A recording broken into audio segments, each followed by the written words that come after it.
హృదయపూర్వం కొత్త మలయాళ cinema, Mohan Lal hero. మొన్న August 28న థియేటర్స్లో రిలీజ్ అయింది కేరళలో. అదే రోజు మనకు కొత్త లోక చాప్టర్ 1 కూడా రిలీజ్ అయింది. ఆ సినిమా తెలుగులో కూడా వచ్చింది. బట్ ఈ cinema Mohan Lal cinema Telugu dubbing రాలేదు థియేటర్స్లో, కేవలం మలయాళంలోనే వచ్చింది. మలయాళంలో కొత్త లోక పోటీని తట్టుకుని కూడా ఈ సినిమా 100 కోట్లు గ్రాస్ కలెక్ట్ చేసింది. ఇక ఇప్పుడు సెప్టెంబర్ 26 నుంచి జియో హాట్స్టార్లో స్ట్రీమ్ అవడం స్టార్ట్ అయింది. శుక్రవారం నుంచి తెలుగు డబ్బింగ్ కూడా ఉంది. సో అందుకు చూసాను. నేను చూడడానికి ముందు ట్రైలర్, ఇంతకుముందు మలయాళం ట్రైలర్ చూశాను నెల కిందట, గుర్తులేదు. ఇప్పుడు మళ్ళీ తెలుగు ట్రైలర్ చూశాను జియో హాట్స్టార్లో. చూస్తే కొద్దిగా లైట్గా ప్లాట్ అర్థమైంది.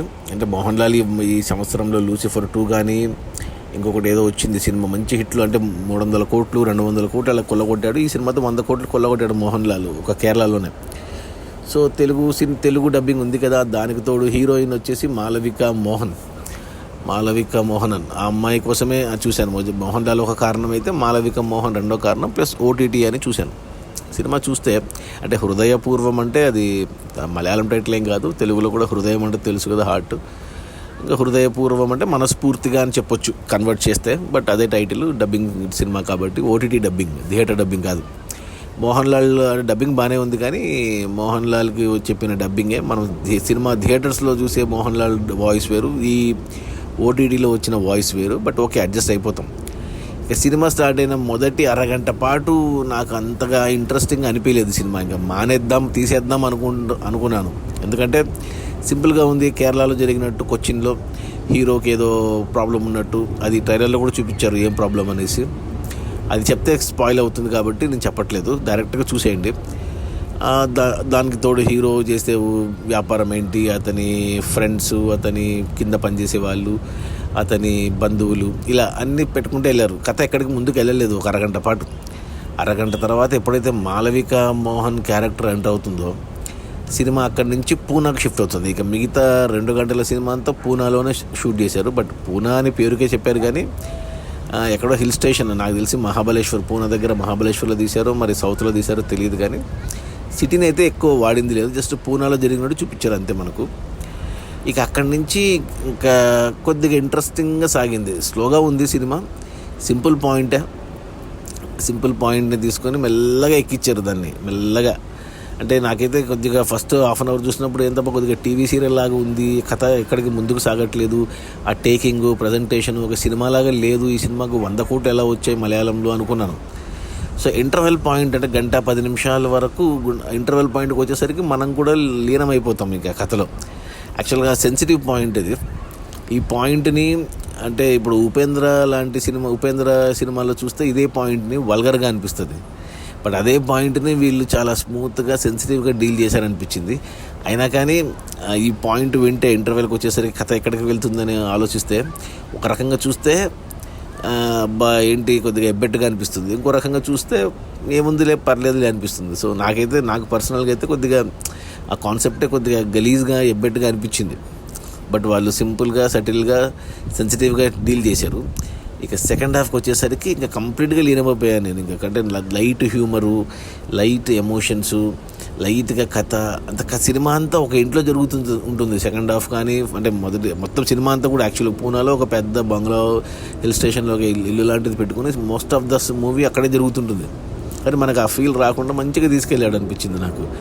ఇక 2 గంటల సినిమా తర్వాత కొద్దిగా ఒక 10 నిమిషాల పాటు మంచి ఎమోషన్స్, అప్పటి క్లారిటీ ఇచ్చారు. ఈ థాట్ ఏదైతే ఉందో మనకు ఎబ్బెట్టుగా అనిపించిందో ఫస్ట్ హాఫ్లో, ఈ కోర్ పాయింట్ ఏదైతే ఉందో సినిమాలో, దాన్ని మనకి ఎలాగైతే మనకు నచ్చుతుందో అలాంటి ఎండింగ్ ఇచ్చారు. అది నచ్చింది నాకు సినిమాలో. సో ప్లస్ దానికి తోడు ఎమోషన్స్ కానీ, ఎస్పెషల్లీ క్లైమాక్స్ ముందు ఒక చిన్న కుక్కతో ఉన్న ఎమోషన్ అయితే నాకు భలే, అంటే కుక్కల్ని ప్రేమించే వాళ్ళకి ఈజీ కనెక్ట్ అవుతారు, కళ్ళ నీళ్ళు తిరుగుతాయి. అలా లైట్గా ఎమోషన్ కూడా అయ్యాను నేను సినిమాకు. సో ఓవరాల్గా చూశాక 2.5 గంటల తర్వాత భలే హాయ్ అనిపించింది సినిమా. అరే మంచి సినిమా కదా, అందుకే హిట్ అయింది మలయాళంలో, జనాలు చూశారు. సింపుల్గా తీసినా కానీ అంత పెద్ద స్టార్ హీరోని పెట్టుకొని, మోహన్ లాల్ లాంటి హీరోని పెట్టుకొని సింపుల్గా తీశారనమాట. ఒక అంటే ఇంటిల్లిపాది కూర్చొని చూసే విధంగా ఫ్యామిలీ అంతా కూర్చొని ఎంజాయ్ చేసే రకంగా తీశారు. అందులో క్యారెక్టర్లు చాలా పెట్టారు. ప్రతి క్యారెక్టర్కి ఒక ఫినిష్ ఇచ్చారు, ప్రతి క్యారెక్టర్కి ఒక యూనిక్ క్యారెక్టరైజేషన్ ఇచ్చారు. ఒక క్యారెక్టర్ ఏమో ఎప్పుడు టీ తాగుదామని అడుగుతుంటుంది, భలే ఫన్నీగా అనిపిస్తుంది. ఇంకో క్యారెక్టర్ ఏమో వచ్చి ఒకటి అడుగుతూ ఉంటుంది, డిస్టర్బ్ చేస్తుంటుంది. ఇలా అన్ని క్యారెక్టర్లు నీట్గా అసలు భలేగా అనిపించింది. అనవసరంగా నేను ఫస్ట్ హాఫ్ అన్ అవర్ చూసి సినిమా స్కిప్ చేసి ఉంటే మంచి సినిమా మిస్ అయి ఉండేవాడిని. మొత్తం సినిమా అంతా చూశాక నాకు చాలా హాయిగా చాలా మంచిగా అనిపించింది. అరే ఖచ్చితంగా నేను చూశాను కాబట్టి ఇప్పుడు నా ఫ్యామిలీ కూడా చూపిస్తాను, కూర్చోబెట్టి ఇంకోసారి చూస్తాను ఈ సినిమాని ఫ్యామిలీతో. మీరు కూడా అంటే ఫ్యామిలీతో హ్యాపీగా చూడొచ్చు. Clean family entertainer, light humour, light emotions, light ఏమంటారు ఎవ్రీథింగ్ ఆన్ లైటర్ వేన్. చాలా బాగా అనిపించింది నాకు సినిమా. పాటలంటూ ఏమీ లేవు, అంటే ఒక హిందీ పాట పెట్టుకున్నారు, మిగతా 2-3 పాటలు బ్యాక్గ్రౌండ్లో వస్తుంటాయి. మెయిన్ కామెడీ బాగా పండింది. మనకు మోహన్ లాల్ పక్కన కామెడీ ఒకటి చేశాడు, ఆ అబ్బాయి ప్రేమల్లో చేశాడు అనుకుంటా, అతనికి మంచి క్యారెక్టర్ పడింది. హీరోయిన్ మదర్, ఆ అమ్మాయి కూడా ఎవరో కొత్త హీరోయిన్, మలయాళం హీరోయిన్ అనుకుంటా, ఆమె కూడా చాలా అందంగా ఉంది. ఇలా చాలా హ్యూమర్. ఇంకా నీకు స్పెషల్ గెస్ట్ అపీరెన్స్లు చాలా ఉన్నాయి, మలయాళం ఇండస్ట్రీ వాళ్ళు చాలామంది ఉన్నారు. సో మంచి సినిమా జియో హాట్స్టార్లో ఉంది. సో మోహన్ లాల్ కోసం ఖచ్చితంగా చూడండి ఈ సినిమాని, హృదయపర్వం. ఇంటిల్లిపాది హ్యాపీగా ఈ వీకెండ్లో. ఎందుకంటే నిన్న నేను ఓజీ చూసి వచ్చాను. ఆ ఓజీ హైప్ ఏమంటారు ఆ హై నుంచి ఈ సినిమా చూసాక కొద్దిగా కోలుకున్నాను అనమాట. అంటే అది కంప్లీట్గా మాస్ యాక్షన్ అయితే ఇది కంప్లీట్గా ఫ్యామిలీ ఎంటర్టైనర్, హ్యూమర్, లైటర్ వేన్లో ఉంది. సో అందువల్ల కూడా నచ్చిందేమో నాకు సినిమా. బట్ హృదయపూర్వం నేను నచ్చదు అనుకుని చూశాను, కానీ నాకైతే నచ్చింది. నా రేటింగ్ వచ్చి 3/5. సో నేను మళ్ళీ చూస్తాను, ఫ్యామిలీతో పాటు ఇంకోసారి చూపిస్తాను వాళ్ళకు ఈ ఆదివారము. సో మీరు కూడా హాట్స్టార్లో ధైర్యంగా ఫ్యామిలీతో కూర్చొని చూసేయండి. ఇంటిల్లిపాది చక్కగా ఎంజాయ్ చేస్తారు. Light comedy, light emotions. So don't miss, watch this హృదయపూర్వం మనస్ఫూర్తిగా. మన జియో హాట్స్టార్లో తెలుగులో ఉంది. బాగుంది సినిమా. Okay, bye.